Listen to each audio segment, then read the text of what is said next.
Estás pasando la presentación. Devuélvela al principio, por favor.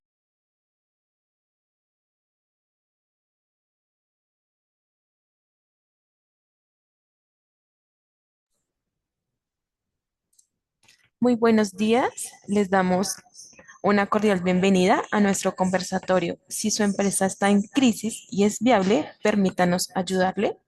En breve daremos inicio a la sesión. Otorgaremos 5 minutos para permitir la conexión de más participantes. Agradecemos su puntualidad y su interés en este espacio.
Bueno, muy buenos días.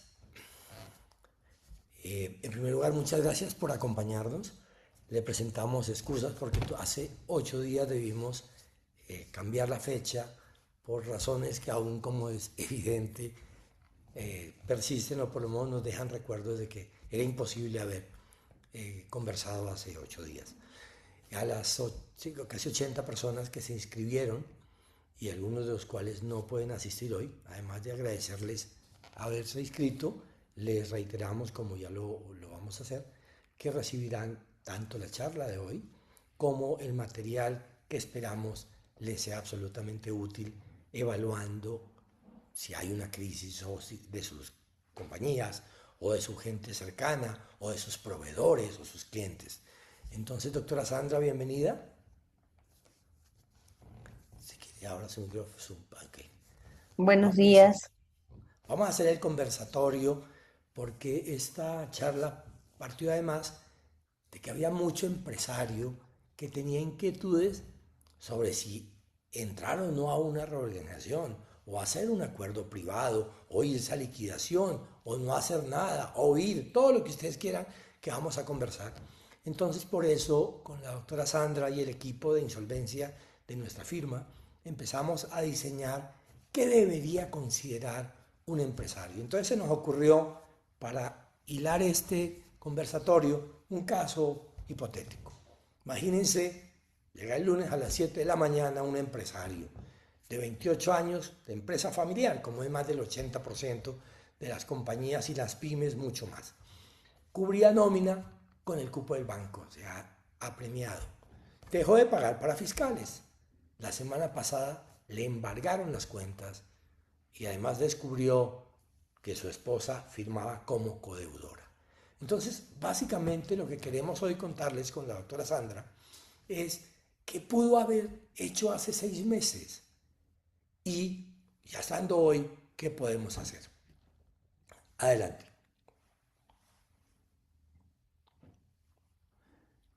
La doctora Sandra, y ahí está la presentación, lidera nuestra firma, devuélvete por favor, lidera nuestra firma el área de direccionamiento estratégico, donde no solamente se hace insolvencia, sino se apoyan muchos acuerdos privados muchísimos, porque como se van a dar cuenta en la charla, a veces solo sentarse con un proveedor, con un banco, con la DIAN, no me debe llevar a una negociación o a una insolvencia.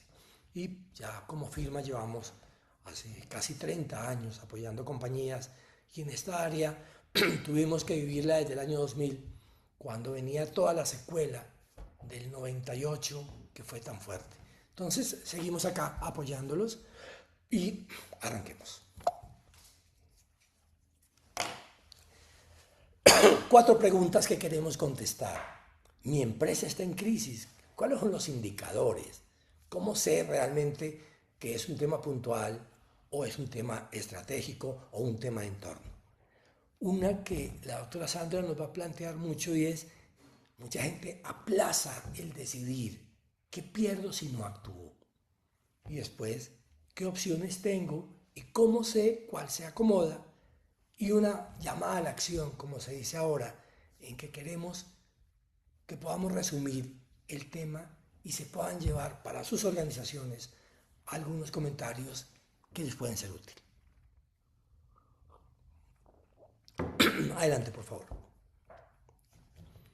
Entonces, vamos a mirar algunos temas en que puedo evaluar si mi compañía está en crisis o no. Avante. Adelante.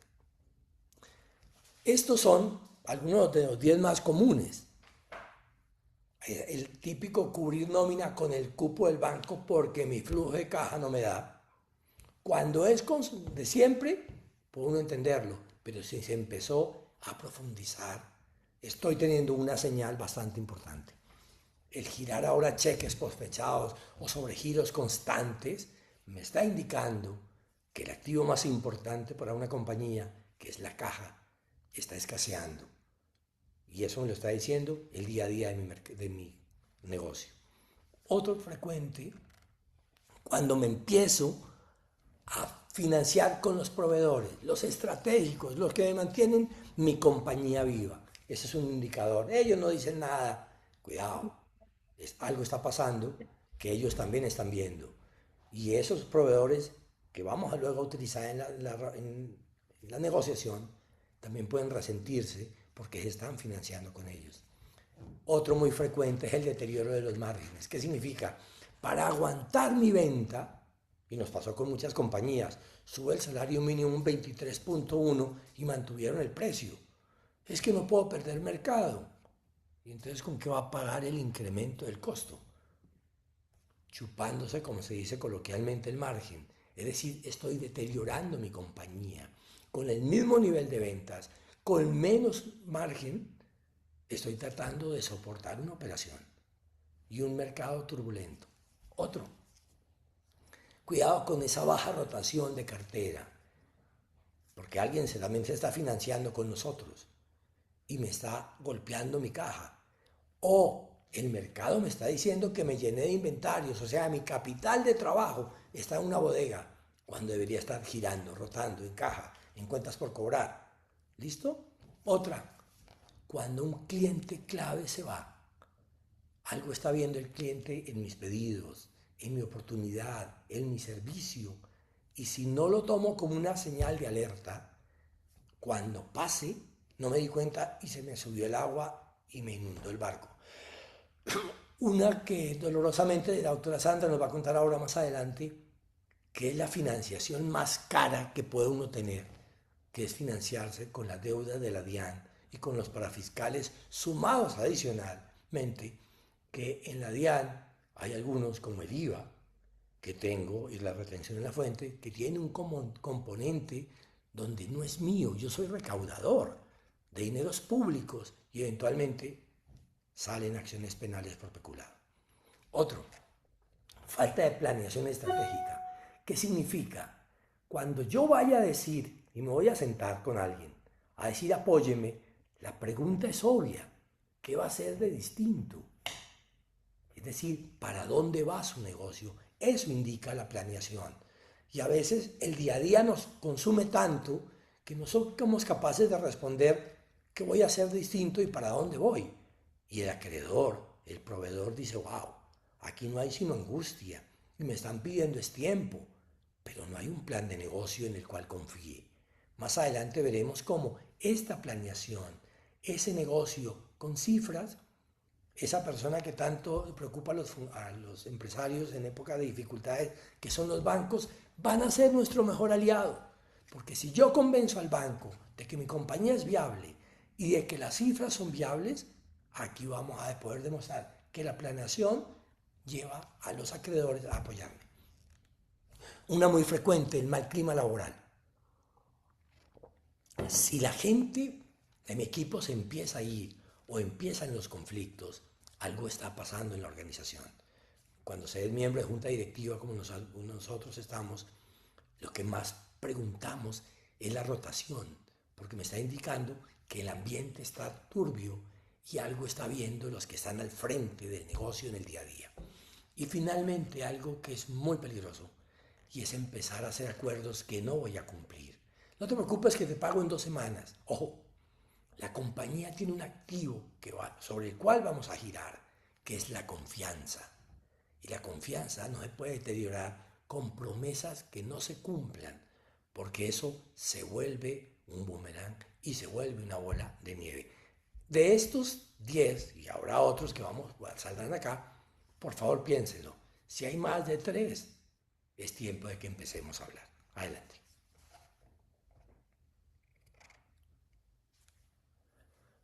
Pero ojo, a veces nos pasa que el negocio está muy bien. Por ejemplo, les pasa a las constructoras. Oiga, el negocio teóricamente iba bien, pero se suben las tasas de interés, se acaban los subsidios. No es un problema de ellos, un problema de entorno. Ok, si yo soy importador y hoy empiezan a cerrar las importaciones porque estoy, por ejemplo, con barcos retrasados, o me sube la tasa de interés, mi negocio se va a afectar por muy viable que sea. Entonces son señales que me van a permitir sentarme a negociar con quien ya me conoce. Entonces, por ejemplo, si mis tasas de interés son altas, eventualmente la doctora Sandra se va a sentar con los bancos a decir, oiga, le cuento que nuestro cliente prevé que en tanto tiempo a lo mejor va a estar escaso. ¿Me puede hacer algo el banco? No. Va a conocer a su cliente y de pronto dice, uy, yo no quiero que usted se vaya a una reorganización porque me toca provisionar. Entonces de pronto busco una refinanciación, un plazo de gracia. Ese es un tema importante. También los proveedores empiezan a ajustar. Plazos más cortos, exigen garantías, me pueden afectar. Cambios regulatorios, que lo hemos visto ahora. Yo voy muy bien con un negocio alto en mano de obra y me sube un 23.1 más el factor prestacional, a lo mejor ya no soy tan competitivo y eso me empieza a restar confianza o fortaleza en el modelo de negocio y se lo digo a mis proveedores y a mis socios y a los bancos. ¿Depende de mí? No, pero lo justifico y lo podría hacer. Otro, el mercado se ha contraído. Por ejemplo, todos los que están metidos en el sector inmobiliario, si cae la demanda de vivienda porque no hay subsidios, necesariamente los proveedores de ese sector se contraen y se forma toda una cadena. También la volatilidad cambiaria, perfectamente podríamos, como estamos hoy a un dólar de 3.500 pasados, hemos tenido de 4.500 en cualquier momento. Luego eso cambiaría un negocio. Y finalmente, seguimos compitiendo no necesariamente en océanos azules, sino a veces en océanos rojos, es decir, con mucha competencia por nuevos canales. Gente que no era de mi sector está llegando de lo digital a meterse en mi negocio. Gente que tenía un negocio ajeno al mío se dio cuenta que a sus clientes les podía ofrecer el mío. Es decir, hay un entorno que yo no puedo salir a decir que no lo conocí, que es parte de lo que se hace en planeación estratégica. Avancemos.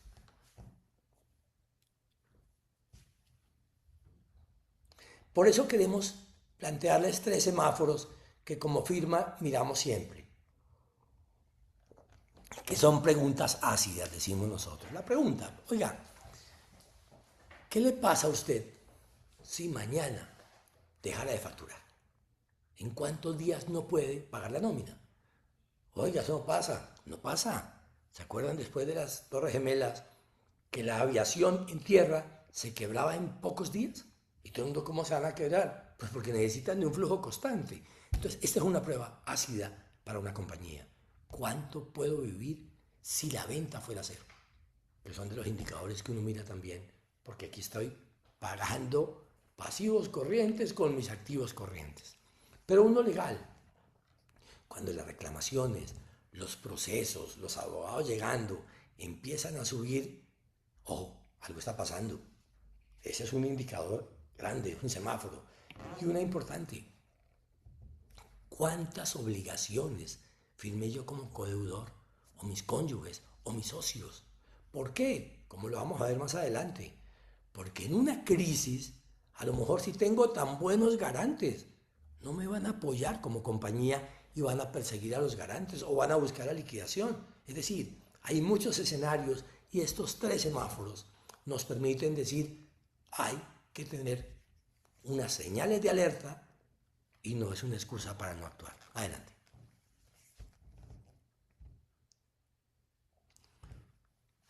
¿Cuándo es insolvencia y no solo crisis? Que ese es un poco tema. Yo puedo tener un cliente que se paró y me obligó me golpeó. Es un problema de liquidez. Pero hay cuatro condiciones que pueden cruzarse y que necesariamente ya digo, esto ya es insolvencia. Problema de liquidez, cuando ya el día a día del efectivo o los activos para cumplir las obligaciones a corto plazo no lo dan.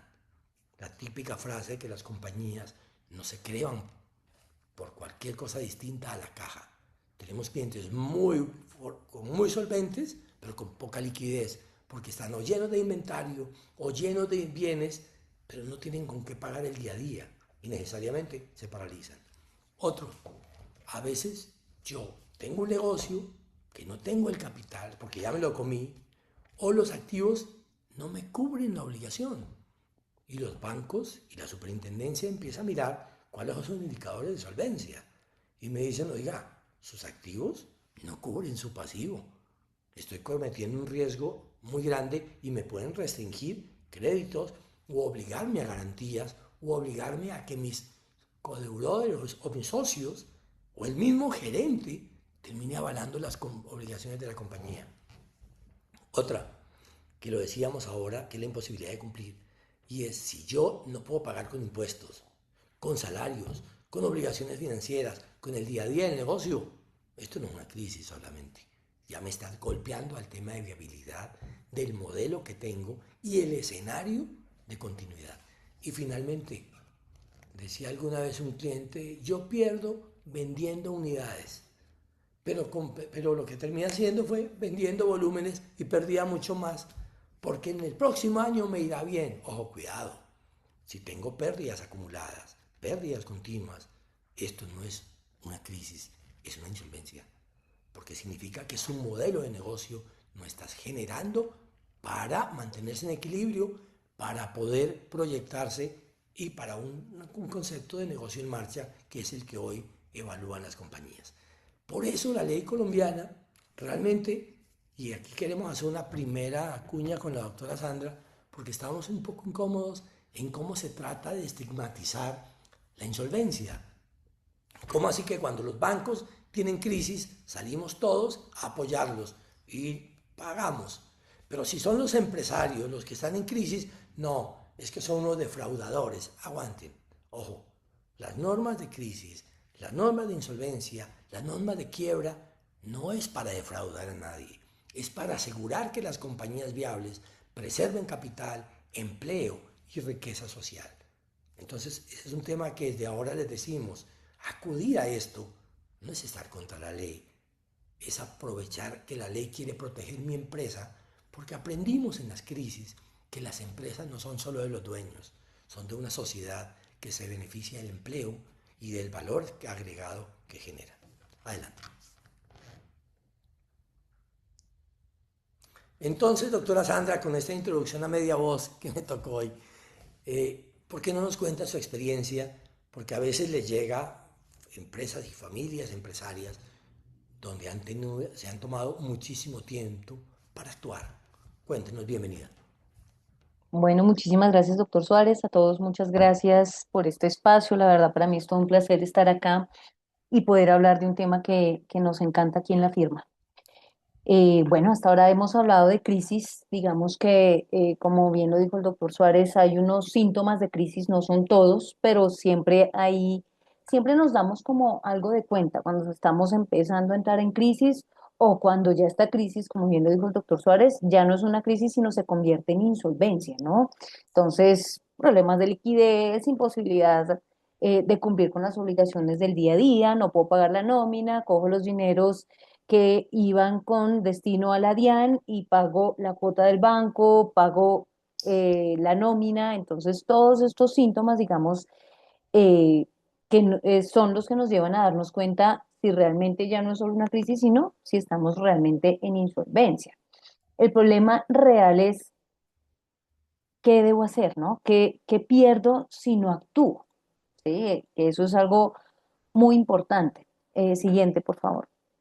Y es básicamente que cuando no actúo, digamos, suceden diferentes cosas en el ambiente, ¿no? Una de esas es el embargo o el inicio de procesos judiciales o coactivos por entidades fiscales, ¿no? Entonces, lo primero que sucede en las compañías es, nos embargaron las cuentas corrientes y al socio que fue codeudor solidario, ay, le embargaron la cuenta de ahorros, ¿sí? E igualmente, pues claramente estos embargos congelan todos los recursos que tenemos en la cuenta de la compañía. Entonces esto genera unas parálisis increíbles, unas llamadas a Sandra diciendo, Sandra, me embargaron, no alcancé a negociar bien con la entidad, me embargaron, no me dieron tiempo, no tengo cómo pagar la nómina. ¿Sí? Entonces empezamos a tener problemas de caja graves porque no tengo cómo recaudar, sigo facturando y todos los recursos de mi facturación están en una cuenta que está embargada, lo que quiere decir que en ningún momento voy a poder utilizar ninguno de esos recursos para pagar absolutamente nada porque tengo un embargo, ¿sí? Entonces, cuando llegan a nosotros, llegan, pues la verdad, a veces con todos estos problemas muy avanzados. Y la idea por eso y la sugerencia que siempre les hacemos es, hay que hacer cosas a tiempo, es decir, no hay que perder tiempo pensando en que la situación va a mejorar, en que de pronto estas cuentas por pagar que tengo ahí congeladas hace mucho tiempo, algún día de pronto me las van a cancelar. Debo realmente inyectarle o hacerle o hacer con la compañía algo, hacer de la compañía su operación viable, ¿sí?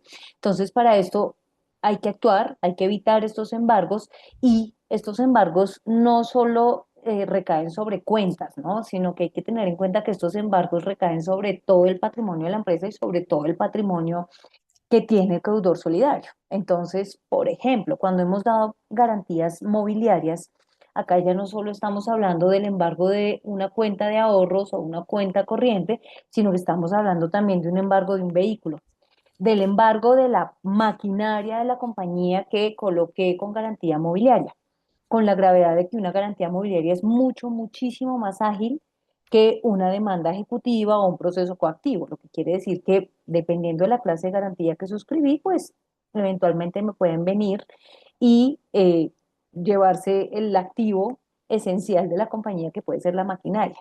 Entonces hay que evitar todos estos escenarios, ¿sí? Sobre todo estos escenarios que congelan las cuentas y que hace que nosotros como asesores tengamos que inventarnos figuras para mirar cómo hacen el recaudo, mientras en estos procesos logramos el desembargo de esas cuentas y la entrega y la devolución de los recursos congelados a la empresa que entra en estos procesos de reorganización. Entonces, la idea es siempre estar muy alerta de los síntomas para mirar qué hacemos a tiempo. Yo siempre les digo que, como bien lo dijo tal vez el doctor Suárez, y es que esos síntomas internos me llevan a tener, a que debo o debería tener una acción, pero los síntomas externos también, porque como bien lo dijo él, hoy estamos bien, pero mañana no sabemos. Mañana puede haber una reforma tributaria, puede haber un alza en el dólar que si bien hoy no me está afectando, me puede afectar y yo tengo que leer los síntomas externos para mirar si entro a este proceso, si hago una negociación o qué debo hacer, ¿no? Y obviamente pues estar bien asesorado para efectos de tener un mejor proceso, bien sea en un proceso de reorganización o por fuera de un proceso, una negociación. Siguiente, por favor. Entonces, como bien lo decía, digamos, acá también está en riesgo el patrimonio del deudor solidario. A nosotros nos suele pasar muy frecuentemente que llegan los empresarios y nos dicen, venga, es que embargaron la empresa, pero no entiendo por qué me embargaron a mí. Si el que les debe el recurso es la empresa es el que pues, el banco le dio la plata a la empresa, pues yo no entiendo por qué estoy yo respondiendo. Entonces, la respuesta de nosotros es porque usted firmó el pagaré, usted es un codeudor solidario. ¿Sí? ¿Qué quiere decir? Que el banco puede incluso decidir no embargar a la empresa, sino irse directamente contra el patrimonio del socio, porque de pronto tiene un poco más claro que el socio tiene más bienes, digamos, que pueden ser objeto de un embargo y posterior secuestro. ¿Sí? Entonces hay que tener mucho cuidado con lo que estamos firmando. Si somos codeudores solidarios de la empresa porque se requiere el préstamo, es necesario para la operación, en fin, para un proyecto que tenga la compañía, también es absolutamente necesario que este codeudor solidario mire su patrimonio y de alguna forma también tenga una protección patrimonial. Es decir, no estamos diciendo que no salgan a cancelar, sino que hay que saber a quién le debo, cuánto le debo y tener protegido el patrimonio, porque hay casos en que la casa de vivienda del socio está a nombre de la empresa, por ejemplo. Eso no es tener protegido el patrimonio. O sea, la empresa, si la empresa le debe a muchos acreedores, pues ¿cómo voy a tener mi casa familiar a nombre de la empresa? Creyendo que esa es una supuesta protección patrimonial. Entonces, hay que mirar muy bien, analizar, obviamente cada caso en particular es especial, sí, pero hay que tener claro que el codeudor solidario no solo es codeudor de las deudas con las entidades financieras, también puede ser codeudor solidario, por ejemplo, con el contrato de arrendamiento, ¿sí? ¿Por qué? Porque normalmente las aseguradoras e incluso los arrendadores nos hacen firmar como codeudor solidario. Entonces, en el momento que la empresa entra en crisis porque la embargaron o porque no está alcanzando el flujo de caja para pagar, lo primero que van a hacer es que nos van a llamar al deudor solidario y nos van a decir, bueno, usted aquí firmó, venga a ver, venga y me responde con su patrimonio, necesito que me pague, ¿sí? Aparte de eso, estos pagares en blancos que suscribimos como deudores solidarios, digamos que tienen la forma de cobrar no solo el capital, sino también los intereses y los honorarios de los abogados. ¿Sí? Si ustedes se dan cuenta y van y leen la letrica chiquita, ustedes se van a dar cuenta que en la carta de instrucciones hemos avalado todo el proceso también de cobro. Entonces, en los procesos concursales acá se trae la deuda en capital y se negocian los intereses y pues lo vamos a sentir mucho por los honorarios del cobro, pero estos no van a ser objeto del proceso de reorganización. ¿Sí? Sin embargo, el corredor solidario que no entra de pronto a un proceso de reorganización, sí debe responder por todas estas obligaciones, lo que eventualmente hace que tengamos que estudiar también al corredor solidario, mirar su protección patrimonial, mirar que en efecto firme acuerdos que tenga la capacidad de cumplir, porque no está bien, digamos, jugar a firmar acuerdos de pago que en teoría y sé que no voy a cumplir, pero lo estoy haciendo es para ganar tiempo, porque eso genera desconfianza en el mercado, ¿sí? Entonces hay que también saber qué hemos firmado, de qué somos deudores solidarios y hasta dónde está mi riesgo como deudor solidario, o si también debo entrar a un proceso de reorganización, eventualmente. Siguiente, por favor. Sí, entonces hablando de deudores solidarios, digamos que acá en estos procesos hemos visto crisis realmente familiares, porque a veces el que le prestó al socio de la empresa que está en crisis para inyectar capital o para pagar la nómina o para pagar algún acreedor, a veces son el hermano, el cónyuge, los hijos, ¿sí? Hemos conocido casos en que los hijos y el socio firmaron como deudores solidarios y pues claramente cuando la entidad viene a hacer el cobro, pues va a ejecutar, como les dije ahorita, a todos. Entonces esto genera unas crisis a veces familiares, unas rupturas muy fuertes, incluso pues reuniones acá en la firma en que nos toca sentarnos con todos, digamos, sensibilizar, bajar un poco el tono y analizar el patrimonio de todos y mirar hasta dónde está el riesgo de todos aquellos que firmaron como deudores solidarios. Entonces, hay que firmar, por ejemplo, con límites, no hay que ser como tan amplios a pesar de que nos están pidiendo una garantía, ¿sí? Hay que analizarla, estar pues, muy bien asesorados, es supremamente importante para todos estos procesos. Siguiente, por favor. Finalmente, ¿qué cuestan 6 meses sin actuar? Entonces, como bien lo decía el doctor Suárez, digamos que los empresarios suelen pasar por varias etapas, ¿no? Entonces empezamos a darnos cuenta, por ejemplo, que no tengo para la nómina, que cogí los recursos con destino a la DIAN, que nuevamente no son de la empresa, son recursos que pagó el cliente que pagó la factura y que son recursos que yo debería tener ahí quietos, congelados y ojalá no utilizarlos en nada diferente que no sea el pago de impuestos. Sin embargo, siempre tenemos como la esperanza de que todo va a mejorar, ¿sí? Muchos empresarios dicen que mejor espero a ver si mejora, pero lamentablemente pasa el tiempo y nada está cambiando. Ni siquiera hay una reestructuración interna. Entonces, no siempre decimos que las empresas se tienen que ir en insolvencia, eso sería realmente falso decir que todas las que están en crisis tienen que venir acá al proceso. No, a veces la insolvencia no es el mejor camino. A veces tengo bienes de los cuales puedo utilizar para pagar deudas y son bienes que no son necesarios para la operación.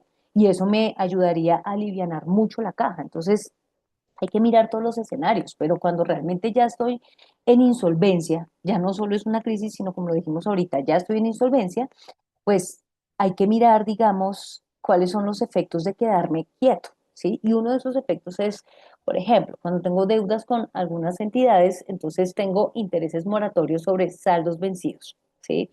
¿Qué quiere decir esto? Que la deuda ya no es la misma que yo tenía hace 6 meses, sino ahorita tengo intereses moratorios más los corrientes del crédito. O sea, ya este crédito se nos volvió una bola de nieve. Lo mismo con la DIAN, ¿no? Ustedes saben que las sanciones de la DIAN, en caso, por ejemplo, las retenciones son el doble de la retención. Entonces, debo 100 millones en retención, de sanción debo otros 100, más el interés a la tasa de usura, lo que quiere decir que en una deuda de 100 millones puedo llegar a una deuda de 200, 300, 400 o más millones de pesos porque pues no pude pagar a la DIAN, no le pude pagar el IVA y la retención, ¿sí? Y aparte de eso puse en riesgo al representante legal por el delito de omisión de agente retenedor, un delito penal. Entonces, a veces quedarnos quietos no es la solución, ¿sí?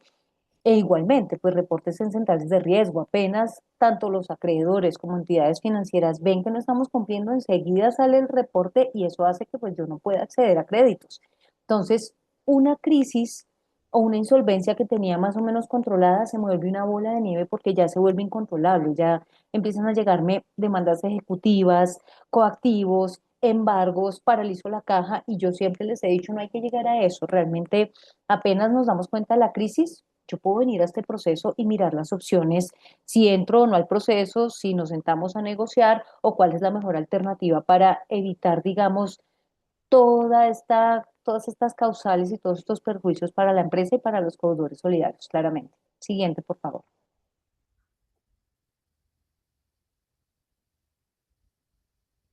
Aquí viene el gran tema de qué opciones tengo. No solamente las jurídicas que vamos a mirar que protegen la insolvencia, sino que recogiendo nuestra experiencia, a veces el solo pensar cómo haría de nuevo este negocio, empiezo a darme cuenta que llené a mi organización de grasa. Es decir, así de forma coloquial le decimos a los clientes que a veces hay que hacer pues cultura organizacional, volver a repensar el negocio, porque si yo no lo estoy repensando, mi competencia sí, y empieza a quitarse lo que a mí me sobra y empieza a ser mucho más eficiente. Otro, se llenan de inmuebles que realmente es capital de trabajo fosilizado. Muchas de las crisis surgen cuando compran la sede nueva, pero la sede nueva no la hicieron con capital aportado de los socios. Usaron el capital de trabajo, lo volvieron en ladrillos y le sumaron adicionalmente un crédito hipotecario. Y tristemente con Sandra hemos tenido que entregar la sede como una forma de extinguir obligaciones o hacer un leaseback, que es otra opción, y es volverme a usarlo como una garantía para recoger y dar el dinero a quien era, a mi proveedor, a la DIAN, y poder rescatar con una figura de planeación patrimonial que el bien sigue, puede estar a nombre de otra compañía familiar, se paga un arriendo por él, que es un gasto para mi compañía, y al término, ese bien que se protegió puede pasar a los accionistas sin riesgo. Es decir, hay muchas cosas que podemos hacer. También, si yo puedo negociar con un grupo de acreedores, con una dación en pago, o algunos que quieran que yo empiezo a quitar líneas que no son productivas, me puedo deshacer unas líneas y eventualmente me conjuran la crisis y no tuve que ir a insolvencia. No necesariamente tengo que ir, y en eso es bien importante lo que recalca Sandra. Toda crisis no supone insolvencia. Toda insolvencia supone una crisis que ya nos rebasó. Adelante, por favor.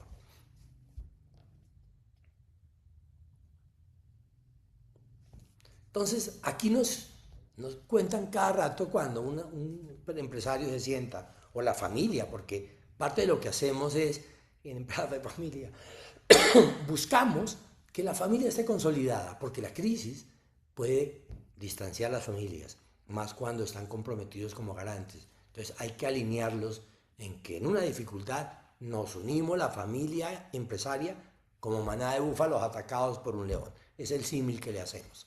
Y nos hacen estas preguntas que a veces no se atreven de mí. Es, ¿qué pensarán de mí?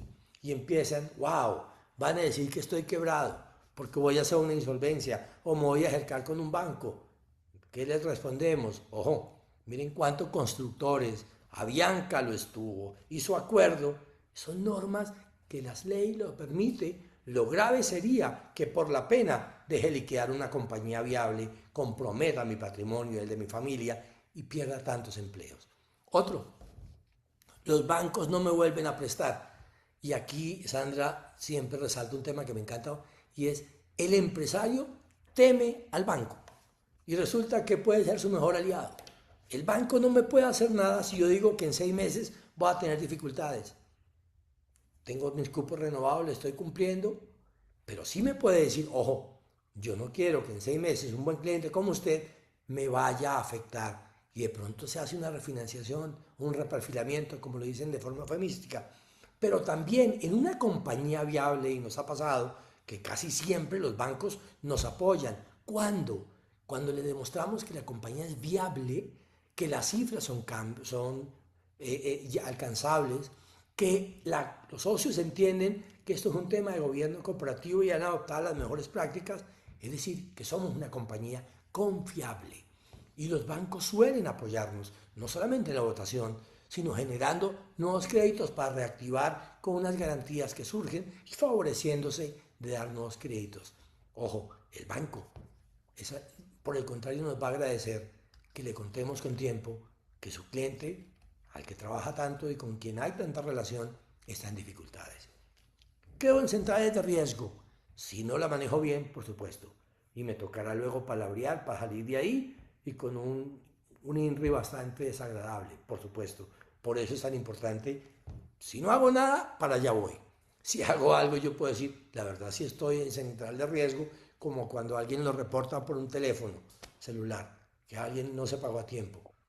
Se palabrea y sigue, eso no es una muerte civil, es una manchita en la hoja de vida, pero que justificada seguimos. Muchos bancos prestan dinero, los proveedores restablecen, luego la central de riesgo. Incomoda, pero no impide.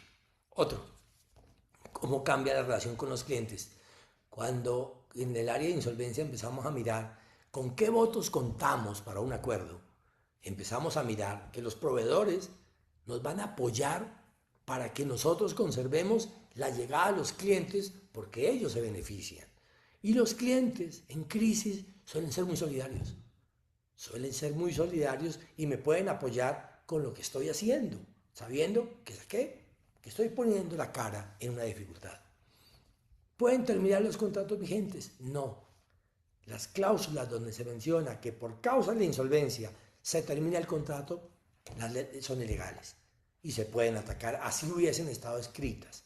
Eso es una norma que protege precisamente al empresario para que no le vayan a hacer una muerte civil. Y una muy interesante también, ¿puedo seguir contratando con el Estado? La respuesta es sí, la ley no lo impide. Yo soy una compañía viable en dificultades, por ejemplo, porque se me encareció el transporte que tengo que ver con mi negocio o imputable a lo mío, y puedo seguir licitando. Adelante.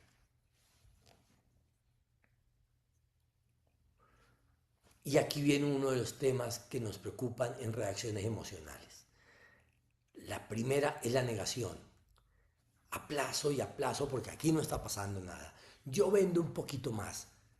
Y para vender, bajo mi margen y lo que hago es vender más, ganando menos y termino aumentando una bola de nieve. Entonces, para no repetir tanto, les hemos presentado esta diapositiva donde precisamente el empresario dice algo y en la práctica funciona al revés.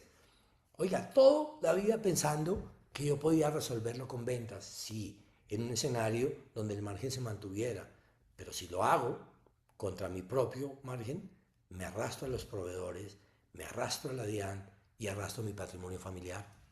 A veces es una forma de no admitir un problema estructural. Y nos pasa cuando planteamos qué hacer, dice, no, yo creo que voy a crecer un 30% en los próximos años. ¿Y su histórico qué le dice, maestro? Que solo hace un IPC o menos del IPC. Es decir, no está siendo consecuente. También es que la crisis es un poquito de tema de flujo porque se me pegó la cartera. Veamos si la evidencia es eso. Pero si ni siquiera una compañía de factoring le compra su cartera, a lo mejor que tampoco es una buena cartera. O hay alguien que se está financiando con usted. Yo creo que mi cliente me va a pagar y aquí queremos contarles algo a nuestros empresarios. Desconfíen de esos clientes que les hacen esas compras inusuales maravillosas. A lo mejor se está estoqueando para una dificultad que viene y terminaré yo metido con ese cliente muy bueno en una insolvencia donde el primero que va a tener que financiarlo soy yo y con una molestia de abuso de la confianza que teníamos. Son síntomas que queremos ver. Entonces, obviamente que hay soluciones, pero es importante entender que esta de la negación a veces es muy costosa porque acarrea aumentar mi problema porque no me atreví a mirar qué estaba pasando. Adelante.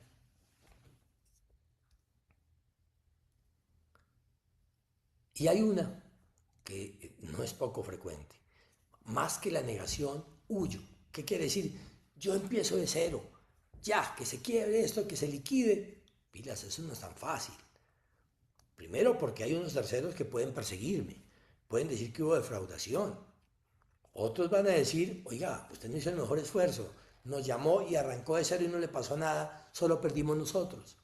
Entonces, empezar de nuevo, habiendo dejado rastros, no es tan fácil. ¿Qué nos ha pasado en la experiencia?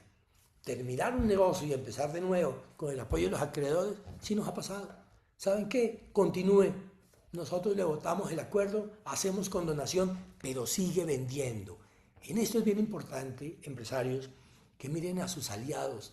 Y el aliado es el proveedor, porque necesita mi canal para poder vender sus productos. Aquí hemos conseguido aliados muy buenos y a veces los maltratamos por pagarle al banco, cuando resulta que el banco su negocio es prestar y que sus clientes tengan dificultades es el día a día.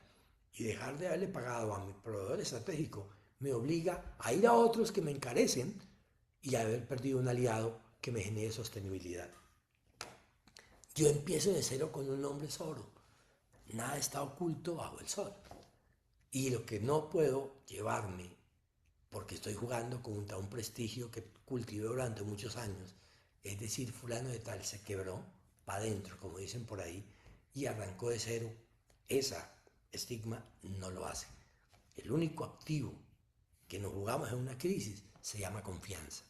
Y la confianza, un poco como dicen los franceses, solo existe una prueba en la vida. Y esta es una prueba que afortunadamente en todos los acuerdos que hemos manejado y hemos cerrado favorablemente para los empresarios en plazo, en tasa, en gracia, el común denominador es la confianza de un empresario honesto, que coloca la cara y dice, trabajé, he estado 40 años y aquí estoy. Luego, eso es un poco el tema, la huida no es una buena opción. Raya a veces con el Código Penal, con la ética y con el buen nombre que representamos. Adelante, por favor. Doctora Sandra, después de esto viene el tema, la ley, ¿cómo me puede proteger? Bueno, en efecto hay varios mecanismos que podemos utilizar. Y es que apenas detecto la crisis, digamos, haciendo como un pequeño recuento, y es que no siempre, como dijo el doctor Suárez, no siempre estar en crisis quiere decir que estoy en insolvencia. Es decir, estos escenarios es normalmente cuando ya estoy en insolvencia. Entonces, antes, en la crisis, podemos hacer un análisis, mirar qué hay que hacer en la empresa, ¿no? De pronto una reestructuración, una reestructuración interna, de pronto mirar cómo están los márgenes y mirar cómo los podemos mejorar. Hacemos de pronto una estructuración de para dónde va la empresa, cuál es la ruta, a quién le debo, con quiénes tenemos que negociar, ¿sí? Pero ya estando como tal en mi insolvencia, pues es casi ya, ahí sí tengo la crisis completamente encima y digamos que igual la ley me da unas posibilidades, varias posibilidades para mirar el mejor escenario para una empresa, siempre y cuando hago énfasis que la empresa sea viable, ¿no? Porque cuando la empresa no es viable, pues claramente el proceso que se viene es una liquidación, ¿sí? Entonces, pues tengo que seguir activo, cumpliendo mi hipótesis de negocio en marcha, tengo que tener ventas, ¿sí? Estar muy endeudado no quiere decir que no soy apto para un proceso de reorganización o que no cumplo la hipótesis de negocio en marcha. Simplemente significa que estoy endeudado, que tuve de pronto un problema financiero interno o externo, pero que lo puedo solucionar ganando tiempo. Y no solo tiempo, en estos procesos, digamos a nivel general, tengo unos beneficios que vamos a ver más adelante y puedo tener pues unos periodos de gracia y me siento a negociar con entidades que son un poquito difíciles, como es la DIAN, por ejemplo, me siento a negociar la tasa de interés, en donde no le voy a pagar la tasa de interés tributario, sino le voy a pagar una tasa de interés que pueda, digamos, de alguna forma crear en conjunto con el resto de acreedores que apoyen el proceso. Entonces, estos procesos realmente no buscan que las empresas eh, que hagan una unidad delictiva como lo que estaba saliendo la semana pasada en la prensa, ¿sí? Acá el objeto del régimen de insolvencia es salvar empresas viables y pagar de una manera organizada, ¿sí? Digamos que todo eso que salió la semana pasada de que habían problemas con el cartel de la insolvencia y demás, está un poco más dirigido al proceso de persona natural no comerciante, ¿cierto?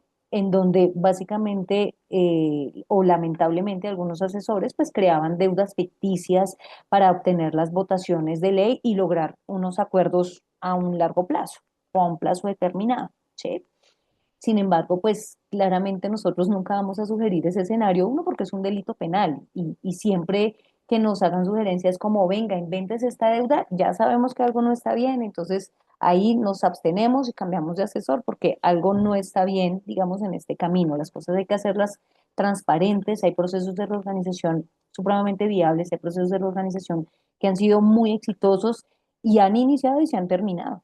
Sí, como bien lo decía el doctor Suárez, hay muchos ejemplos, entonces es más que a esta ley, a la 1116, le tenemos un poquito de temor, ¿no? Porque siempre escuchamos mucha crítica en el medio, escuchamos mucho temor, pero al final acá lo que toca saber es cuál es el riesgo, ¿sí? ¿Cuál es el riesgo? Y temas de mi reputación, hay que saber manejar el tema de reputación con los clientes, con los acreedores, estar en crisis, créanme que no van a ser ni la primera ni la última compañía, y más cuando son compañías familiares, hay estudios que demuestran que llega un momento en que siempre hay un momento de crisis. Lo que hay es que saberla sortear y estar nuevamente bien asesorado. Entonces, ¿qué proceso me aplica según el tamaño de mi empresa? Entonces, tenemos el proceso ordinario de ley 1116, el cual pues viene ya hace muchos años, desde el 2006, y este proceso aplica básicamente para aquellas empresas que tengan activos superiores a 5.000 salarios mínimos, ¿sí? Es decir, es un proceso para algo de grandes empresas y es un proceso que tiene una duración de 1 a 2 años en las que apenas las empresas tocan el proceso de reorganización, pues la misma ley les dice, un momento, usted vino aquí, mucho gusto, acá entra toda la empresa que sea viable, pero le tengo unas restricciones y es, ojo, usted no puede pagar, porque acá usted vino que a ganar tiempo, a reestructurarse, a mejorar su flujo de caja para poder ahí sí pagar de una manera ordenada, ¿sí? Solo puede pagar todo aquello que sea necesario para su operación, o sea, el giro ordinario. Eso usted sí lo puede seguir pagando, pues porque usted tiene que seguir operando por lógica para poder pagar aquí. ¿Listo? El otro proceso de reorganización que existe en Colombia desde el año 2024 es el proceso de reorganización abreviado. Realmente la ley 2437, que fue la que cogió este proceso, ¿sí? Lo que hizo fue que cogió el decreto 560 y el 772, que fueron unos decretos que nacieron en la pandemia, ¿sí? Y estos decretos buscaban, pues, uno, que se tuvieran procesos de reorganización mucho más ágiles, pues porque estábamos en la pandemia, y procesos de reorganización para empresas un poco más pequeñas, ¿sí? ¿Por qué? Porque son la mayoría que existen en el país, entonces la ley, digamos, creó unos mecanismos para que la empresa se pudiera reorganizar bajo este escenario de reorganización abreviada. Entonces, la ley 2437 recogió los decretos 560 y 772 y sus decretos reglamentarios, y lo que hizo fue crear la ley 2437, la cual está vigente desde diciembre del 2024 y hoy funciona de manera, digamos, muy adecuada para algunas compañías. Este proceso de reorganización abreviado aplica para compañías que sus activos son iguales o inferiores a 5.000 salarios mínimos. O sea, como lo dije ahorita, para la mayoría de empresas que están en Colombia. Es un proceso muy corto, es un proceso de aproximadamente 4 a 6 meses, es un proceso que desde el inicio tenemos claro cuáles son las fechas de las audiencias, qué tenemos que hacer, entonces digamos que no tiene el mismo tiempo de periodo de gracia que de alguna forma nos da la ley 1116, pero también nos da un tiempo para sentarnos a negociar y dentro del acuerdo pues ganamos, digamos, el tiempo que requiere la empresa, ¿no? 1 año, 2 años de grasa, 10 para el pago, negociamos la tasa de interés, hacemos acuerdos conforme a la ley claramente con algunos acreedores, para pagarlos de manera de pronto anticipada y demás, ¿sí? Otro proceso que se denomina extrajudicial es el de procedimiento de recuperación empresarial en las cámaras de comercio, ¿sí? Este proceso también existe bajo, digamos, la vigilancia de la Superintendencia de Sociedades para procesos de negociación de acuerdos de reorganización. Entonces, este extrajudicial, digamos que en parte es judicial, pero le llamamos así coloquialmente, porque tengo dos opciones. Me voy a la Superintendencia de Sociedades a hacer un acuerdo de negociación o me voy a la Cámara de Comercio para iniciar un procedimiento de recuperación empresarial. Digamos que en qué cambia. Uno, en que los procedimientos en las cámaras de comercio pues son mucho más ágiles, ¿sí? El inconveniente real es el costo, ¿no? Porque si yo inicio estos procesos en Cámara de Comercio, la Cámara de Comercio pues tiene unos costos que a veces son bastante elevados y pues si estoy en crisis pues a veces no quiero aumentar más los gastos y costos que tiene la compañía, entonces voy a preferir de pronto irme al proceso de negociación, que los efectos son muy, muy parecidos a este de recuperación en las cámaras y también los dos tienen un término de 3 meses. Entonces, todo depende claramente de la necesidad y la facilidad que tengo de acceso pues, a estos mecanismos. Sí, otro que se creó, digamos, bajo la ley 2445 el año pasado, fue la de pequeños comerciantes. Entonces, esta ley, digamos que antes al proceso de reorganización de 1116 asistían todos los comerciantes, pero esta ley puso unos límites, ¿sí? Y estos límites básicamente lo que dice es, venga, si el comerciante tiene activos inferiores a 1.000 salarios mínimos, este comerciante se viene para la ley 2445 y hace un acuerdo de pago también en cámaras de comercio a través de un proceso que es el mismo de persona natural. ¿Sí? Si los activos superan este monto, pues se viene aquí al proceso de reorganización, eh, seguramente sería un abreviado, o miramos si a un juez civil del circuito. Todo depende, pues, claramente del tipo de proceso que más convenga. Siguiente, por favor.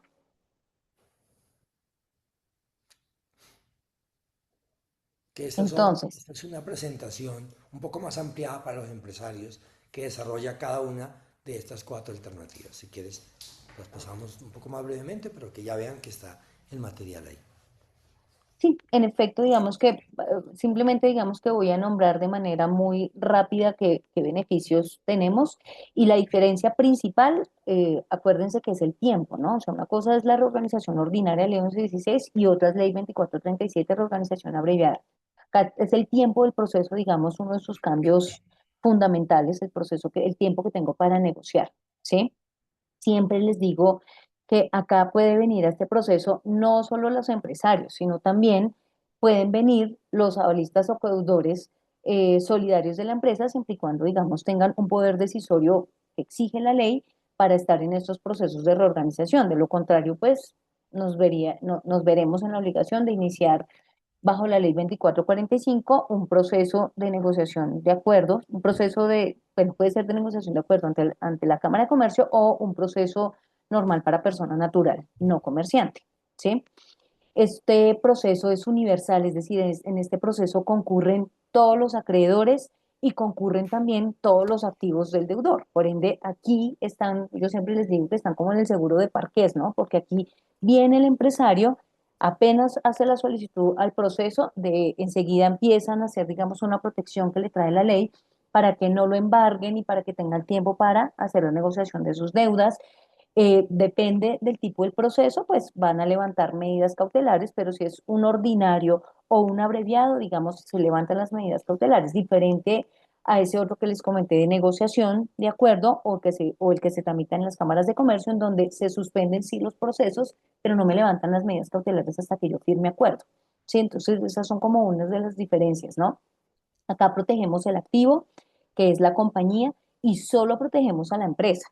Si yo requiero que haya una protección diferente para los avalistas y codeudores solidarios, pues debo mirar uno que cumplan con los requisitos de la ley para poderlos proteger aquí, o si no, será bajo otro marco normativo. Siguiente, por favor. Digamos que acá, pues, de alguna forma, ya hice como un resumen de esta organización abreviada. Digamos que el efecto más relevante es el tiempo, que con el auto de admisión nos pueden levantar las medidas cautelares y nos devuelven los recursos líquidos que fueron embargados. El resto de procesos de ejecutivos y de garantías mobiliarias se van para el proceso de reorganización. Estas garantías yo siempre les resalto que tienen un manejo muy especial acá en los procesos de reorganización, y es que debo saber qué bienes son necesarios y qué no, para que de alguna forma queden protegidos en la ley y no se vayan a ejecutar por fuera del proceso.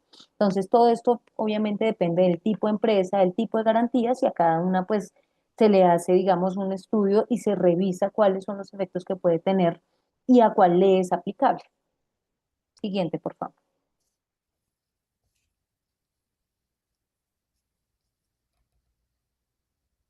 Ya. Entonces, el proceso de pequeño comerciante y de persona natural, como les decía, este es un régimen completamente distinto, es decir, este no se regula ya por la ley 1116 ni por la ley 2437, que son los regímenes de insolvencia, digamos, para empresas como tal, sino que acá ya estamos hablando del pequeño comerciante y persona natural. Entonces, el pequeño comerciante, pues podemos entenderlo como aquel tendero, aquel profesional independiente que ejecuta alguna actividad en el comercio y que se puede, de acuerdo al Código de Comercio, calificar como pequeño comerciante. Entonces, esta ley aplica, como bien lo dice, digamos, el título, aplica para el pequeño comerciante cuando sus activos no superen los 1.000 salarios mínimos, y para persona natural.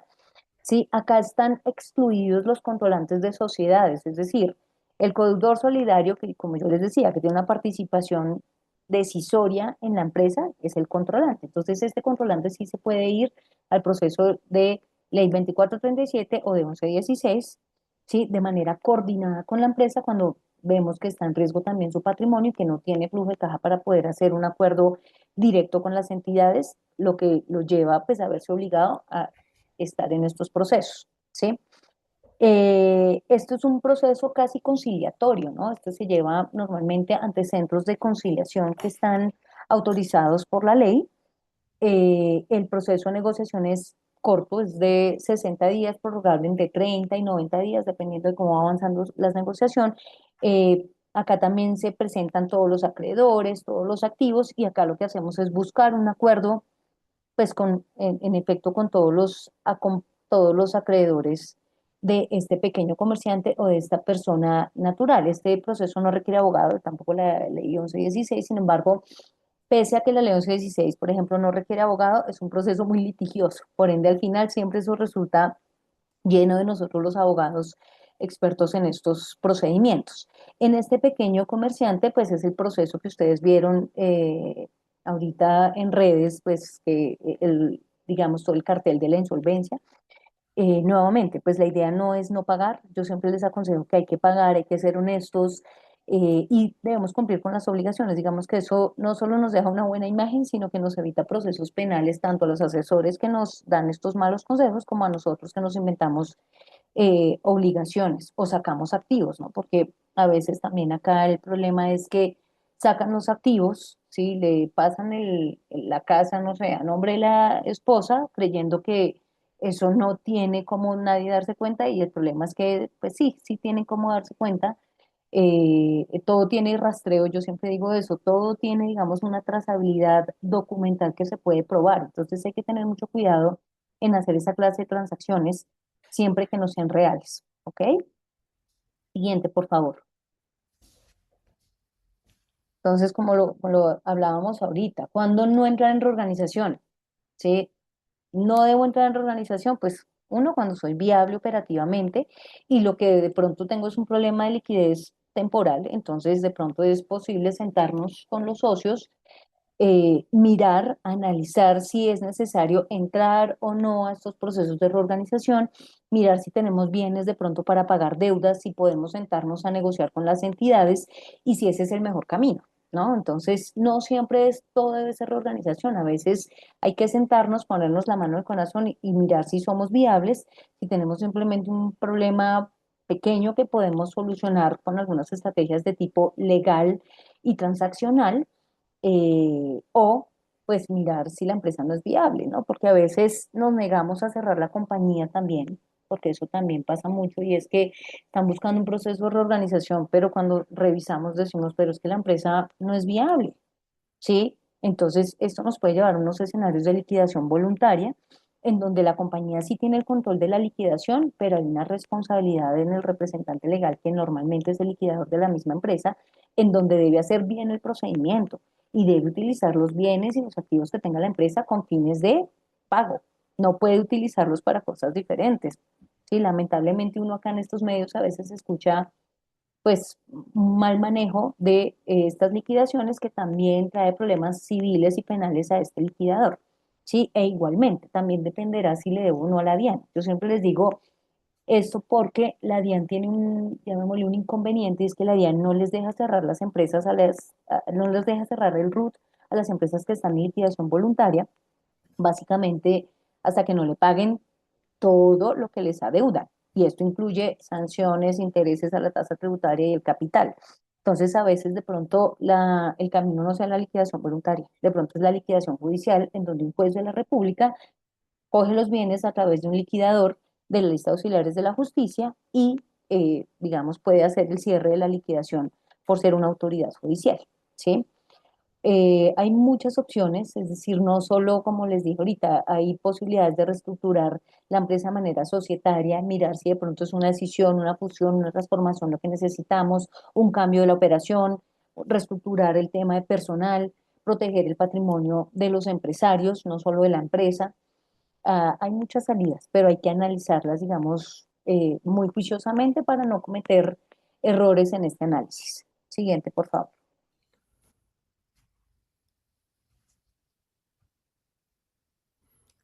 Aquí viene el reto que queremos con esto cerrar, con unos consejos finales con la doctora Sandra, de qué hacer después de haber analizado, como dicen, lo que hago el lunes, después de un fin de semana de angustia.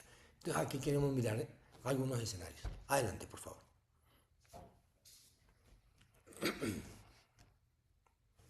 Si quieres arranca, Sandra, con las primeras. Entonces, digamos que estas son las preguntas frecuentes que nos han hecho y cogimos la verdad unas pocas y les resumimos acá, ¿sí? Entonces, ¿puedo seguir operando con normalidad? Si entra un proceso de reorganización, tienes que seguir operando con normalidad, no puedes pues parar porque eso ya implica una liquidación, ¿sí? ¿Sigo siendo el gerente y dueño? Sí, la respuesta es sí y sí 1000 veces. Yo siempre se los digo porque el problema que aquí tenemos es que como estos procesos tienen promotor, Siempre los empresarios siempre piensan que el promotor viene a dirigir la empresa, que se vuelve el gerente o el representante legal, y no. La ley es muy clara que los promotores solo están para ayudarnos a vigilar el proceso, a hacer más un apoyo, pero no son coadministradores de la empresa, ni pueden serlo. Es decir, si alguno llega con ínfulas a ser administrador, hay que también decirle, no, no, no, un momento, tu función es hasta aquí. Ahora bien, en estos procesos también puede ser promotor el mismo representante legal de la empresa. Entonces nosotros siempre tratamos de que sea el representante legal el mismo promotor y que nosotros como empresa que nos dedicamos a este proceso de reorganización ya hace muchos años y que somos promotores auxiliares de la justicia de la Superintendencia de Sociedades, pues presentamos los informes y hacemos la tarea del promotor en cabeza del mismo representante legal que está en la compañía. Entonces, digamos que hay que mirar muy bien, asesorarnos muy bien y estudiar muy bien para volvernos promotor, pero eso es una tarea, digamos, que se hace en conjunto. ¿Qué pasa con las cuentas embargadas?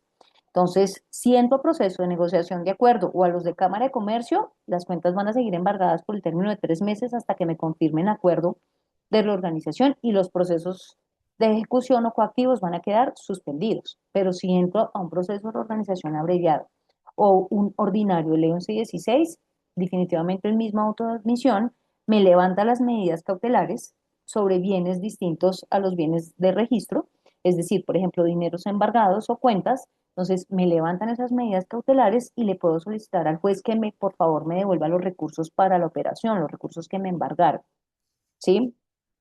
Eso es lo que pasa, digamos, con esas cuentas. ¿Qué pasa con los bienes embargados? Los bienes sí pueden seguir embargados, digamos, pero los procesos ejecutivos y coactivos se van para el juez del concurso. Entonces, si yo requiero desembargar un bien, pues debo hacerles la solicitud al juez del concurso y decirle por qué requiero con urgencia el desembargo. La superintendencia, la verdad, ayuda mucho al empresario. Aquí hay mucha actitud de que el empresario salga adelante. Entonces, estos procesos no se trata de estar en liquidación, se trata de que la empresa busque el tiempo y que hay mecanismos para que el mismo juez le ayude, digamos, a que la empresa siga de manera normal, en donde si necesito, por ejemplo, un nuevo crédito y necesito poner un bien que tengo embargado para ese nuevo crédito, se le puede justificar eventualmente al juez, ¿sí? ¿Puedo vender activos durante el proceso? No, no puedo vender activos. Solo puedo seguir mi operación. Es decir, ¿qué se va a seguir moviendo en el proceso de reorganización? Cuando en mi empresa se sigue moviendo la operación y por ende mis inventarios. Pero yo no puedo coger y sacar un activo y venderlo porque la misma ley dice que estos activos, digamos, son la masa de los acreedores. ¿Qué quiere decir? Que si yo me fuera a un proceso de liquidación con esos activos es que ellos se van a pagar. Entonces yo no puedo salir a venderlos. Sí, tal vez pueda obtener un crédito sobre ellos, un crédito posterior y que eso es un gasto de administración y tiene unos pagos preferentes y demás, pero no puedo salir a vender activos que no son, digamos, así no sean operativos para la empresa. O sea, yo no puedo salir a venderlos. ¿Me pueden volver a embargar estando en proceso? La respuesta es depende. Si por lo que me van a embargar son obligaciones que ya están dentro del proceso de reorganización, las respuestas no me pueden embargar y el juez debe terminar el proceso y levantar las medidas cautelares. Pero si ya fui admitido al proceso de reorganización y seguí operando, pero otra vez estoy incumpliendo, otra vez estoy, llamémosle, en crisis, estando ya dentro del proceso, pues por los nuevos créditos diferentes a los de la reorganización, sí eventualmente me podrían embargar. ¿Cómo alivia este proceso mi caja inmediata? El alivio básicamente es porque no vas a pagar en un tiempo, ¿sí? Y es que apenas haces la solicitud al proceso de reorganización, desde el mismo momento de la solicitud, la misma superintendencia les envía a los empresarios un documento que dice, señor empresario, usted aplicó aquí al proceso de reorganización, acá usted no puede hacer esto, no puede hacer aquello, y dentro de eso está pagar, ¿sí? ¿Qué es lo único que puedo pagar? Todo aquello necesario para mi operación, porque claramente pues los acreedores esenciales a veces se ven muy golpeados con estos procesos y su primera reacción puede ser, ah, no, yo ya no le doy a usted mercancía, qué pena, pero usted me dio plata. Entonces a veces, digamos, esta excepción que trae la norma me permite seguir operando de manera regular. No quiere decir pago preferente, es decir, yo no puedo preferir pagarles a unos que a otros, porque esta ley tiene un orden para pago, entonces acá debo ser muy cauteloso y debo cumplir la norma. ¿Qué información debo entregar y a quién? Bueno, acá se entregan en reorganización empresarial estados financieros, superintendencia de sociedades, debo presentar unos informes y debo cumplir, básicamente debo tener claro cuáles son los mecanismos de entrada a este proceso. Sí, que o estoy en cesación de pagos porque le debo a más de dos acreedores por más de 90 días o tengo más de dos procesos ejecutivos o coactivos, o porque estoy evidenciando que voy a incumplir. Es decir, hoy no estoy incumpliendo, pero sé por las noticias externas que voy a incumplir. Entonces, puedo entrar a este proceso, digamos, basado en eso y presentar toda la información financiera y documental que me exige el proceso. Siguiente, por favor. ¿Cómo se paga durante el proceso?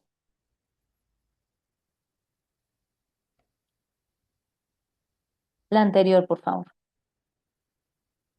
Entonces, ¿cómo se paga durante el proceso? Entonces, puedo negociar todas las obligaciones, debo negociar todas las obligaciones, porque como les dije, este es un proceso universal, aquí se vienen todos los acreedores, salvo, y aquí algo que había olvidado decirles, es que en el proceso de negociación de acuerdo, ese que es de 3 meses, que suspende los procesos ejecutivos, no los termina, en ese proceso tengo la posibilidad de iniciar negociación con algunos acreedores. ¿Qué quiere decir? Que no me tengo que traer aquí a la avalancha de todos, sino simplemente, por ejemplo, digamos que mis obligaciones son con el sector financiero y es con quien estoy teniendo problemas en el pago. Entonces, puedo, a través de una negociación, sentarme solo con esos acreedores y llegar a un acuerdo. ¿Qué pasa si no logro un acuerdo de organización con esos acreedores en esos 3 meses, en esa negociación? No pasó nada. ¿Por qué? Porque aquí no me voy a liquidación en la negociación. ¿Sí? Me voy a liquidación si entro a un proceso de reorganización empresarial 1116 ordinario o un abreviado y no logro acuerdo, que no es la gran generalidad, les digo. Es decir, los acreedores financieros apoyan mucho al empresario. Así a veces, digamos, le tengamos miedo a estos procesos por el que dirán y lo que dicen, digamos que a veces no es cierto. Por eso es bueno todas esas dudas, absolverlas con alguien que conozca bien de estos procedimientos. ¿Puedo pagar primero al acreedor amigo? No. ¿Puedo pagar de primero al socio? No. Como les dije, esto tiene unos órdenes para pago. Primer orden, laboral y fiscal. Segundo orden, con garantía, por ejemplo, prendaria. Tercer orden, acreedores hipotecarios. Cuarto orden, acreedores esenciales. Y quinto orden, acreedores quirografarios o el resto. ¿Sí? Entonces, eventualmente, pero dentro del proceso, con el acuerdo de reorganización, pues hay unas fórmulas para poderles pagar a unos primero que otros. ¿Sí? Por ejemplo, cuando hay casos de daciones, pero no es que yo coja y les pague y ya, y no, aquí hay unos beneficios para el empresario, entonces tiene que tener rebajas, quitas y demostrar que hay un beneficio para pagarle, digamos, después de los laborales y al mismo tiempo que los fiscales. ¿Listo? ¿Cuánto tiempo me da la ley para pagar? La ley como tal trae algunas restricciones, mínimo, digamos, mínimas a 10 años, pero cuando es el mismo empresario en que tiene la votación. Entonces la ley le dice, no, pues usted no puede venir acá a ponerles un acuerdo de 15 años cuando usted es el que está mandando en el acuerdo y no pagarles tasa de interés. Sí, acá lo que hacemos es que miramos a qué le aplica, digamos, ¿sí? Y de acuerdo a eso, pues se aplica la norma. Si es de 10 años, igual la ley exige que requiera una votación adicional, pero los acuerdos pueden ser hasta de 15 años. Hemos firmado acuerdos de 15 años en donde los que han apoyado han sido externos o financieros o otras entidades. Puedo negociar plazos e intereses completamente. De esto se trata este proceso, de que la empresa tenga el tiempo suficiente para negociar, para que todo se pague de acuerdo al flujo de caja. ¿Puedo pagar con activos en lugar de plata? Sí, aquí dentro del proceso de reorganización puedo hacer daciones en pago, siempre y cuando no sean activos necesarios, ¿no? Es decir, que si yo me dedico a hacer zapatos y entonces voy a entregar en dación la planta en la que hago los zapatos, pues eso no tendría sentido porque me voy a liquidación. Entonces, obviamente, activos que no sean necesarios para mi operación, sí, y siempre y cuando yo siempre les aconsejo que ustedes también tengan un beneficio como empresa. ¿Listo? ¿Cómo termina este proceso? Con acuerdo de reorganización. Y si no logramos acuerdo, ¿qué sigue? Sigue un proceso de liquidación. ¿Sí? Como les decía, la gran generalidad sí logra un acuerdo, pero para eso es absolutamente necesario ser viables y estar al día en retenciones, seguridad social y descuentos a trabajadores. Siguiente, por favor.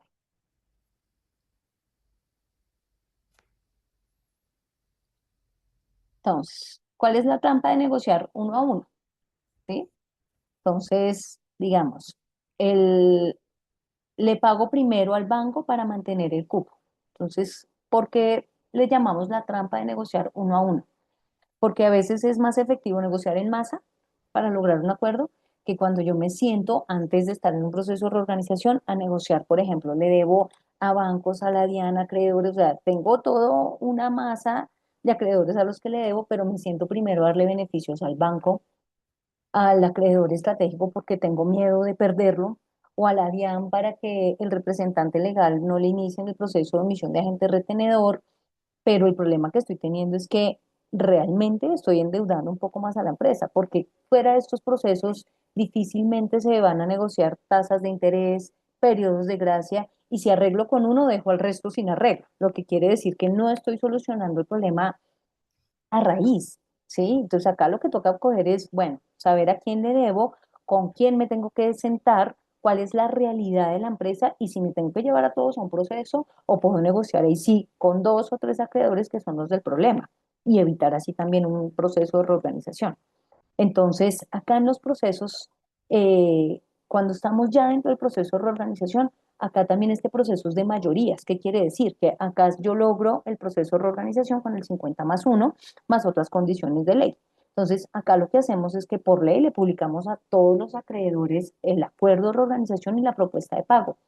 Y ustedes se van a sorprender que van a ver unos que incluso estando de últimas en la cola, vienen y votan a favor. Entonces, sí, claro, uno se sienta a negociar con algunos dentro del proceso de reorganización, pero acá se tienen en cuenta todos y se escucha a todos y de pronto, si bien un acreedor puede votar en contra, si tengo el 50 más uno, pues igual voy a tener un acuerdo de reorganización.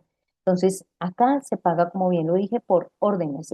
Esta ley habla mucho del principio de igualdad y es porque nadie está por encima, llamémosle de la ley, ¿no? Y tiene unos órdenes para pagar y unas preferencias en el pago. Siguiente, por favor. ¿Cuánto cuesta entrar el proceso? Es una pregunta que nos hacen muy, muy a menudo. Entonces, tenemos unos costos que pueden ser directos, ¿sí? Y es claramente pues, los honorarios de los abogados que nos van a entrar a estos procesos, pero realmente este proceso no debería tener costos diferentes a simplemente el abogado. ¿Por qué? Porque normalmente el contador y el asesor financiero ya está en la empresa, ¿sí?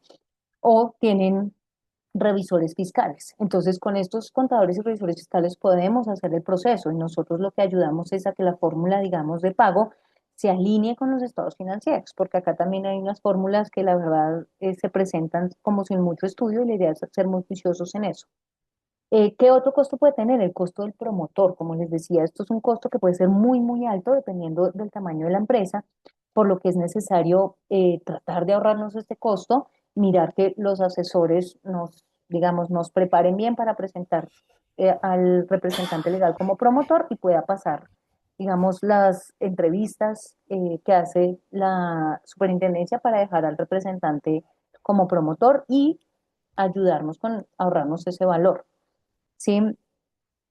Tiempo gerencial. Realmente nosotros les decimos que acá tratamos y hacemos lo posible porque el proceso sea manejado por nosotros, obviamente con el equipo que está detrás del gerente, ¿no? Porque el gerente, pues ya entrado a este proceso, el gerente se tiene que dedicar es a traer más negocios, a hacer viable la empresa, a mirar cómo vamos a pagar, ¿no? Entonces, si bien vamos a tener reunión con ese gerente que además puede ser el promotor, la idea sí es que el gerente se dedique un poco más a vender y nosotros con el equipo que designa el gerente, pues hacemos las negociaciones, ayudamos a hablar con los acreedores y hacemos un planteamiento estratégico para que el proceso no se vaya a volver un problema para la continuidad de la empresa, ¿sí? Como bien les decía, la duración puede ser de 1 o 2 años si es una ordinario, o de 4 a 6 meses si es un abreviado, o de 3 meses si es en Cámara de Comercio o en Superintendencia de Sociedades, ¿sí? ¿Qué costo tiene no hacerlo? Básicamente puede ser incluso la liquidación, ¿sí? La liquidación a veces, yo entiendo que a veces no dormimos y estamos estresados y decimos, ay, ya no más que esto se vaya al traste y yo ya no quiero más dolores de cabeza. Sin embargo, eso no siempre quiere decir que yo como accionista quede libre ¿sí? Porque a veces tengo procesos en donde les debo a la DIAN y me inicia el proceso de agente retenedor, entonces sí o sí tengo que salir a costear esos valores que de pronto en la liquidación no alcanzan los recursos para que se paguen. E igualmente, pues puedo tener algunas responsabilidades. Si me puse a mover activos, si puse a hacer, digamos, me puse a hacer algunos movimientos que sabemos que no son legales porque no tienen una operación cierta, real, en donde haya una caja detrás o un dinero que haya entrado a la compañía. Entonces, digamos que el costo de no hacerlo puede ser poner más grave la situación de la compañía, ¿sí? Ya pasar de crisis a insolvencia o de insolvencia a liquidación. Y es como a grosso modo. Siguiente, por favor. ¿Qué pasa si no logro acuerdo? Como les decía ahorita, me voy a liquidación. Sí, si no logro acuerdo de reorganización, me voy a una liquidación judicial. Sí, porque cuando estamos en acuerdo, digamos que una de las causales es, en efecto, no lograr acuerdo de reorganización, entonces la superintendencia ahí sí nombra un liquidador de la lista de auxiliares y ese liquidador sí coge el control de la empresa y sí se vuelve representante legal. Y casi que los dueños actuales pues pasan a un lado, lo mismo que el representante legal, y acá ya digamos se encarga el liquidador, ¿sí? Esta liquidación también puede ser abreviada y la abreviada pues claramente también es un proceso muchísimo más corto que una liquidación ordinaria. Y en la liquidación privada pues claramente no tengo que haber pasado por un acuerdo de reorganización, salvo que sea una negociación de acuerdo que no logré y que al final yo digo, "Ah, me voy a liquidación porque es lo más conveniente para la compañía".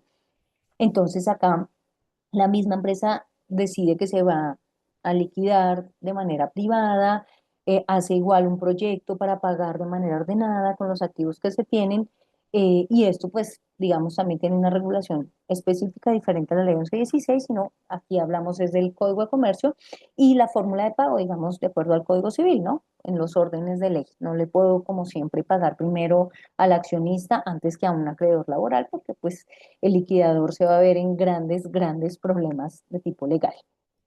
Siguiente, por favor. Aquí ya en el cierre, doctora, para ir resumiendo todo lo que hemos dicho y que queremos se lo lleven para sus empresas a analizar. Los grandes errores que encontramos, si quiere no negar la crisis o esperar otro trimestre más, pagar selectivamente al amigo o al que más presiona, cuidado, nos quita mucha fuerza, ocultar información al contador o la junta de socios, no proteger a los socios. Por eso decimos que este proceso arranca meses antes, pensando qué pasaría si, y empezamos a dejar la concentración del riesgo. A veces por premuras meterse a gotas o a veces el mercado bancario es tan doloroso y peligroso por algunos financiadores no tan tolerantes a la insolvencia que no vale la pena hacerlo. Entonces, doctora Sandra, ¿cuáles son las decisiones para esta semana? Bueno, pues las decisiones para esta semana es, uno, deberían utilizar el marcador que les enseñó el doctor Suárez al principio, digamos que ese puede ser una señal de alerta importante responder esas preguntas, ¿no? Y si se responden sí, se responden no. Cuente sus días de caja, ¿sí? Aquí cuando hablamos de cuente sus días de caja es básicamente qué tengo para facturar, qué pasa si dejo de facturar, qué puede estar pasando, digamos, si no, si facturo, pero además no estoy recaudando, ¿sí? Liste a sus codeudores. Es necesario tener claro qué hemos firmado. Y esto, créanme que en la mayoría de casos nos pasa mucho que no sabemos qué hemos firmado. Cuando nos encontramos con la demanda es cuando nos damos cuenta que le fuimos codeudor, que la esposa o el esposo fue codeudor también de la empresa, que los hijos.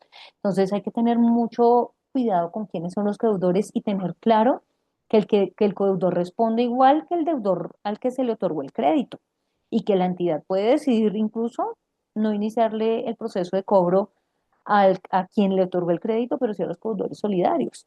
Entonces es necesario tener absolutamente claro quiénes son los codeudores y ponga fecha límite, ¿sí? Defina hasta cuándo va a esperar. Es decir, si usted ya sabe que está en crisis o en insolvencia, hay que actuar, no hay que quedarnos quietos porque quedarnos quietos no soluciona absolutamente nada, pero sí nos trae un problema grandísimo en la caja y en los riesgos como tal de embargo y de que se pueda paralizar la empresa. Entonces, algo muy importante es por ejemplo, la DIAN. Cuando solo le debemos a la DIAN, hay que tener claro, hay que hacer los acuerdos de pago, hay que mirar si podemos realmente pagarle a la entidad, ¿no? Por, como le dije ahorita, no solo los procesos penales contra el representante legal, sino también porque esta entidad, como lo dijo el doctor Suárez, es el peor deudor de todos. Realmente es muy fuerte en su cobro, paraliza las empresas y va incluso hasta los clientes y va y les cobra las facturas de manera directa, ¿sí? Los embarga y embarga esas cuentas y pues ahí sí, desde que tengo embargadas las cuentas, ya no tengo ni siquiera cómo recaudar lo que facturé, pues imagínense cómo será la parálisis. Entonces, hay que ponerle fecha límite a todo, ¿sí? Y hay que tomar decisiones. Las decisiones son muy importantes porque hay que actuar, ¿sí? Bien sea para el cierre, para la reestructuración operacional, para la reestructuración empresarial o para mirar cuál es nuestro rumbo, para dónde vamos. Eso es supremamente clave. Muchas Bueno, gracias. entonces, con el agradecimiento a todos por asistir y reiterando que les enviaremos la charla a todos los que se inscribieron, no se preocupen, y la presentación, esperamos que tengan el tiempo, la serenidad y también la decisión de tomar la mejor medida para preservar sus compañías. Muy buenos días, doctora Sandra, muchas gracias. Buen día para todos. A todos, muchas gracias. Que estén muy bien.